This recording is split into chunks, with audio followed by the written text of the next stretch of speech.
पंतप्रधान बारकाईने लक्ष ठेवून कुणीही अफवा पसरवू नका. गॅस पुरवठ्यावर DCM एकनाथ शिंदेंकडून स्पष्टीकरण.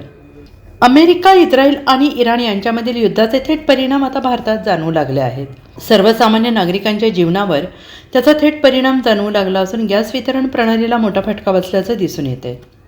व्यावसायिक गॅस सिलेंडर तात्पुरते स्वरूपात बंद केल्याने घरगुती गॅस धारकही धास्तावलेत.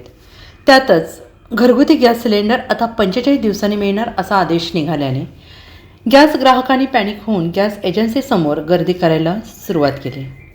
मात्र केंद्र सरकार आणि पंतप्रधान नरेंद्र मोदी बारकाईने लक्ष ठेवून आहेत. कुणीही अफवा पसरवू नये असे उपमुख्यमंत्री एकनाथ शिंदे यांनी या संदर्भात पत्रकारांशी बोलताना म्हटलं आहे. गॅस इंधन पुरवठ्याबाबत केंद्र सरकार अतिशय बारकाईने आणि गांभीर्याने लक्ष देत आहे. देशाचे पंतप्रधान नरेंद्र मोदी आणि संपूर्ण केंद्र सरकार लक्ष ठेवून आहे.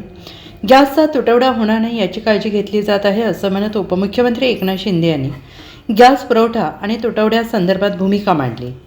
काही लोक अफवा पसरवत आहेत, पण कुणी अफवांवर विश्वास ठेवू नका. नागरिकांना त्रास होऊ नये म्हणून केंद्र आणि राज्य सरकार समन्वयानं काम करत आहे असंही एकनाथ शिंदे यांनी म्हटलं आहे. गॅस सिलेंडरचा कुठेही तुटवडा नसून ग्रामीण भागातील दुर्लभ विक्रेत्यांकडे 45 दिवसांनी तर शहरी भागातील ग्राहकांकडे 25 दिवसांनी नियमित पुरवठा केला जाणार आहे. दरम्यान विविध जिल्ह्यातील तहसीलदार कार्यालयाकडून काळाबाजार रोखण्यासाठी विशेष पथकाची नेमणूक करण्यात आली असून या पथकाद्वारे गॅस एजन्सी आणि गोडाऊनमध्ये जाऊन ग्राहकांची कनेक्शन संख्या, सिलेंडर संख्या आदींची तपासणी केली जात आहे. गॅस सिलेंडर वितरण प्रणाली कशी आहे याबाबत या पथकाकडून चौकशी केली जाते आहे.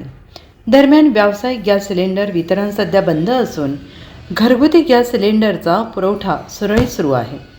ग्राहकांनी कुठल्याही अफवांवर विश्वास ठेवू नये असं आवाहन तहसील कार्यालयातील विशेष पथक आणि गॅस एजन्सी मालक यांच्याकडून केलं जात आहे. प्रमाणात फटका जो आहे तो बसू लागलेला आहे. आता मंत्रालय पालिकेतलेही कॅन्टीन बंद पडू लागले, खानावळही बंद पडू लागले. बघा, याच्यामध्ये केंद्र सरकार अतिशय बारकाईने गांभीर्याने लक्ष ठेवून आहेत.